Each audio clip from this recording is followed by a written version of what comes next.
Good afternoon, traders. This is Christian from Tribeca Trade Group, and it is Thursday, February 10th. Another quiet day in the market today. Not much going on. Very dull. I'm kidding. I'm joking, of course. Yeah, I mean, very whippy price action once again. A lot of events. I will go through a couple of those things. I'll give you my interpretation. I'll probably complain a little bit. But before I do any of that, risk disclaimer in front of you, everything that we're going through is for information purposes only, not giving any advice or recommendations. So where did we finish for the day? We finished, I didn't update all these, I apologies, but S&P, boom, down 1.8% for the day. Q's down 2.2%. Feels like we gave back yesterday's move completely. Crazy, these markets, right? You could not get this market to kind of come in at all, a little bit, not even a little bit yesterday, right? There was such a strong bid to equities yesterday. It's just funny how these things change from day to day. And, even I think people were looking for a little bit of, weakness coming at the end of the day yesterday, which just didn't arrive. And then today is kind of and the other thing is too, it's almost like, hey, there, not that I thought that today's CPI report was going to be all that groundbreaking of things that we didn't know, which I'll get to that in just a second. But it was just kind of crazy to see so much buying throughout the day yesterday and into the close. It just didn't make sense to me. Why are you going to buy it? Why is all this buying going on when you do have, something that can kind of change market direction, which it did today. So just funny how this market works. For now, not to get to the conclusion of this video right away, but just realize that, hey, if you've got some really good price action right now, which we are seeing both to the upside and the downside, if you're flexible, you don't have to think that there's going to be crazy follow through with this market in either direction, right? It's tough to say that, to hang your hat on the price action. Even though we had seen some better participation, leaning into today, you want to make sure that you're flexible with this market and stay objective. And of course, taking profits into this market too is important, which I think probably many people will kind of realize today. If they were decently long and this market's switched directions like it did today, you gotta try to remember not to get super greedy right now in this market. All right, especially after a multiple day rally, which is what we had Tuesday and Wednesday. All right, so let me finish with the performance. Q's down 2.2%. Small caps, which they finished. They did finish. They did finish lower for the day, but they actually were higher since the open. So the small caps were actually doing quite well for the majority of the day until things really kind of picked up at the end of the day. Here's the big thing: the move in bonds, right? So I will get to. So I just want to go through the rest of the things here, and the VIX jumping up about 20% today, but still from where we were. Maybe we'll start with the VIX and then we'll go to interest rates, because those are some of the big things that are going on right now. You look at this VIX and say, okay, you got to move up from, we ducked under 20 there for a brief time, and we're back above and we're back at 23, 24, but we're really not that panicky, as of yet. I think that there was a little bit of VIX call buying into, when the VIX got around that 20 level. So, some bets going up as the VIX got a little bit cheaper.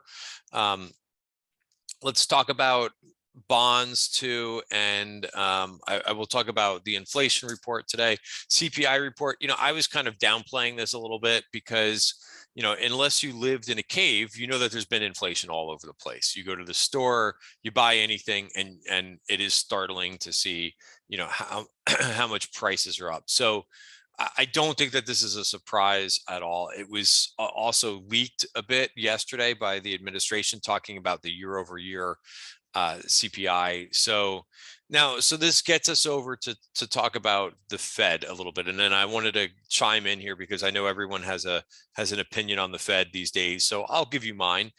I don't really understand what they're doing, to be honest. That's my opinion. We heard from Powell, weeks past, and kind of set the tone for an interest rate increase in March. Why do they have to wait till March? If you have a problem, right? which we do have a problem right now. We do have inflation, regardless of whether or not this was expected for the day. Inflation is present. So what are they doing waiting till March, right? And talking about, I don't know, 5 to 8 interest rate increases. If you've got a real problem on your hands, why wait till March? And the other thing is, now we're going from 25 basis points to 50, and there's some rumors out there that they may actually raise interest rates tomorrow or in the coming days. I think that's fine. I think that the longer, waiting till March to say that you're going to raise interest rates by huge amounts, I just don't, it just doesn't make a lot of sense to me. You could have done this gradually. You could have come out and said in the last Fed meeting, hey, we're going to raise interest rates 10 basis points, 15 basis points. At least it gets you moving in the right direction. And at least it starts it without having to say, hey, well, we're not going to do anything, but we're going to talk and talk and talk and talk about doing it. I don't understand what that accomplishes, other than the getting the market ready for the rate hikes. But just do it already. I mean, you're not going to help the inflation issue if you wait 2-3 months before you actually do any action.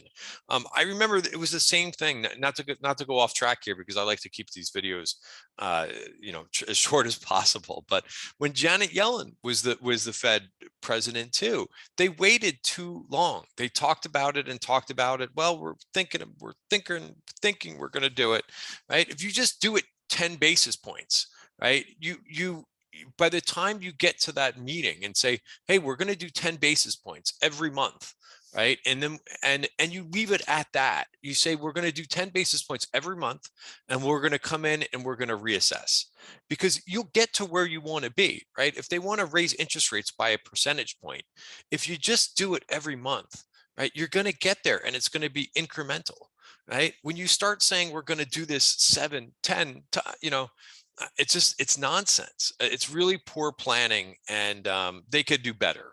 They could do better than what they're doing to the markets right now, which bringing on some Fed speaker and saying and causing causing volatility in the market, saying that you're gonna do this. It really makes you think about what their intentions are, rather than just come out with a clear, concise plan, right? And that was the big thing that we didn't get from the last Fed meeting too, was a clear and concise plan, right? And it's really not, it should not be that hard, right? And if you do it incrementally, you're really lessening the blow to the overall market. But hey, this is, if you're a really good day trader, this market is for you, where you're not putting on too many positions and you're staying somewhat fluid. Listen, I can say this till I'm blue in the face about what kind of market that I would like and what I think they should be doing, but none of us have control of that, and we have to trade what's in front of us, right? And that's the bottom line. So if you got, so I wanted to make sure I talked about that. I wanted to talk about the move in the interest rates. Remember, what we're looking at here is the 30-year rate. I try to make this, speaking of clear and concise, I try to make this as clear as possible. When we're looking at the 30-year bond, this is not what the Fed, when they talk about raising interest rates, this is not it, right? This is the end of the curve, the back end of the curve, right? And we're seeing all these charts come out now on Twitter about, these big moves in the overnight rate and big moves between like the 2 to 10 spread and all kinds of things. This is just the long end of the curve, but we have broken this level. We're now higher, right, in terms of this. And if you want to look at the actual interest rates, because again, we're looking at bond prices, which there is an inversion that happens between what's between bond prices and yields. But here's where we are, right, in terms of yields, right? So you got the twos, which are the yield right now is 1.58, and you're looking at the tens. So there's a very small distance between the 2 and the tens, which people are looking at, the possibility of flattening. The 30 years up to 2.3, right? So I think you can actually, close this, bring this up, and you could just kind of see what's going on here with the path of interest rates. It's higher, right?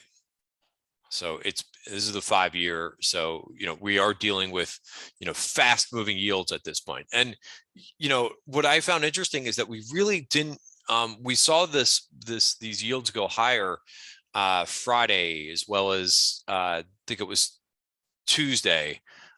We saw the yields go higher, and the market was kind of taking it in strides, right? But if you keep pressing with all of this, and saying, hey, we're going to need to do this, and we're going to need to do that, eventually it's like,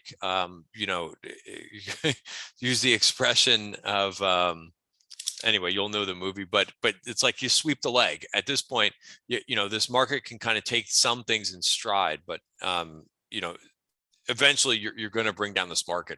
The more that you cause more volatility, the more that you talk about the stuff. So let's talk about S&P futures and the index charts, and then I'll talk a little bit about some earnings reports. But so we got stuffed here at the 50-day moving average, right? So you could see that we now have a bearish engulfing candle, which basically just sets you back into this range. Now, to think about things, to forget about all the Fed nonsense and all that stuff. So look at things realistically, right? When you have a move like this, I think there will be some backing and filling that goes on. I think that this was a very aggressive move to the upside, and I think I was pleased to see it and thought it was a pretty cool thing. But just to be realistic, when you have that type of volatility, sometimes it just doesn't vanish, right? And I didn't think that I never thought that we were going to get a V recovery. I thought that we would have some kind of incremental things and possibly even a W pattern. So I think, if you share that view, and even, I got caught in some positions today, and I decided to take them off because I think this is important on the 1 hour too, right? We've been, here's where we kind of made our bottom in the market, right? And we came up a couple of weeks ago, and then we got above this 200 period moving average, which I use these very, very much to tell me what the short-term trend is doing, right? Because I am trading in the short term. I'm making adjustments every day, right, to what positions I'm holding, some day trading, some swing trading, a little bit of both right now.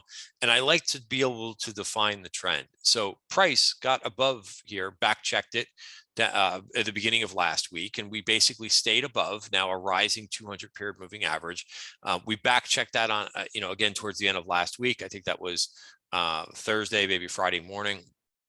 Checked into it again, held, right? And then today, beginning of the day, right, we managed through that inflation report, and we started to bounce. But then we had just some more big headlines. And here's the breaking of this. So we could easily get back above that. But what I said in the trading room today was, if we break this, I'm going to reduce positions, right? That's one of my rules. Now, again, we've got support down here, but I don't really think it's a great place to be guessing if this is, what I want to be doing is, work off progress. And even if there's a little bit of a step back, right? But we don't want to see the whole market wash out when you've got, positions on, or just more volatility, right? I would rather be able to counter quickly. So I did what I needed to do today and took off some positions. I think as many traders may have been having a really good day if they were playing a lot of things to the long side. I did give back early profits, but for the day finished right around flat for the day. So I take that, not great, because I wish I would have been more aggressive to kind of sell things off, sell some positions off and just be happy with the trades that I was doing. But, I'm generally, when I see the trend moving up, I'm generally going to hold positions. And then make adjustments when it does fail. I really try not to make too many predictions, right? I do try to be savvy with my trading, but try not to make too many predictions. So here, this is a bit more telling and concerning than the S&P right now, is that the NASDAQ did not get over, failed for the second time, trying to get above the 200-day moving average. So there's more technical damage here, and it may take some more time to straighten out. So I would say overall, I'm going to come out with the P word. Be patient. Be patient with this market. Don't rush it. Let it do what it wants to do. There's not everything that we're seeing right now in the market, to me, is not negative. There's some really positive earnings reports that are coming out, and some nice movers. And I think we'll build upon that once we get through, a lot of the market distractions and some of the back and forth price action. But, it is what it is right now, right? And here's also on the two, looking at this same thing here, even though it wasn't as clear cut as the S&P with this 200 period moving average, because we violated it a couple times and got it back. But also notice that we popped outside of value, yesterday, but could not hold it. So we'll see where the next day, tomorrow, there's been some short, traditionally the last couple of weeks, there's been some short covering into Friday, but I don't know if that's going to hold up the same for tomorrow. So we'll see how the end of the week turns out. Russell futures, they actually, just looking at this picture of the last couple of weeks, forget about the daily chart and the weekly chart look more of a mess. But the last couple of weeks has been kind of constructive. We actually made a higher low here, right? Or sorry, a higher high, right? So here's where we were last week, and we decisively broke that, right? And we're kind of hanging in here, and we didn't break down. So while I don't like this chart at all daily, my little prediction, I said I don't like to make a lot of predictions, but one from a technical spot is probably this 50-day moving average, which I would think is where the small caps stall out and maybe either digest or turn back down. But they're actually holding up, even though today was also a well, almost not a complete bearish engulfing, but still it's still holding the short-term trend, right? So here's that 200 period moving average. We're above that. We're also above value for the week. All right. So that's a lot. I spend more time on the indices when you've got volatility creeping up like we do today. Areas of the market that I thought were, pretty constructive. Again, a lot of things kind of change direction, but let's start with some of the problem areas. The home builders, right? They're very interest rate sensitive, right? So this is going to be a tough group, even though I think Zillow is up after hours. Probably the bad news, there's so much bad news baked into that stock at this point. But here's your home builders. This is the daily chart of ITB below the 200-day moving average, but it's leaning on the downside of what could be a bear flag. We don't know yet, but I would be mindful of that group. Also the utilities were down basically pretty big today, down 2.5%. They're pushing down into that 200-day moving average, right? And then also the REITs also looking pretty weak. I saw a lot of comments about HYG going lower. You have to remember that what I'm not a fixed income expert, but what I do know, this chart of HYG looks bad, right? But you have to look at it in comparison to the spread over treasuries, right? So if you look at the spread over treasuries, and this is called credit spreads, right? So here's this, you can't have interest rates move as much as they did today and not have HYG move. So here's what credit spreads look like. Right? Again, not predictive or anything like that, just telling you if there's any major risk right now in credit. And, they're going to move, rates are going to move higher in high yield bonds, just like they are in treasuries right now. But, overall, they're not doing anything crazy in relation to what treasuries are doing. So the spread is not widening, right? The spread is not blowing out, which people really get alarmed at right now. So that's still holding in, and that's one positive. So again, positioning is a big thing, right? So here's my trades, which sometimes I forget to show them at the end of the day. But hey, I even tried, I put on a trade in CrowdStrike, just noticing, the strength that was going on in Datadog, in CyberArk. Let's see where these stocks finished for the day. Probably not so good. CyberArk will be an interesting one.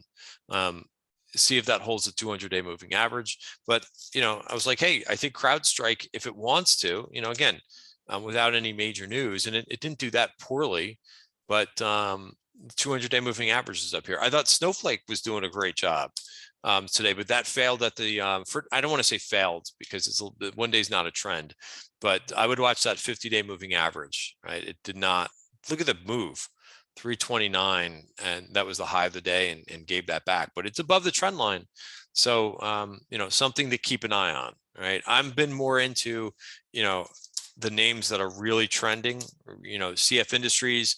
This worked really well. Managed to get a couple targets in earlier.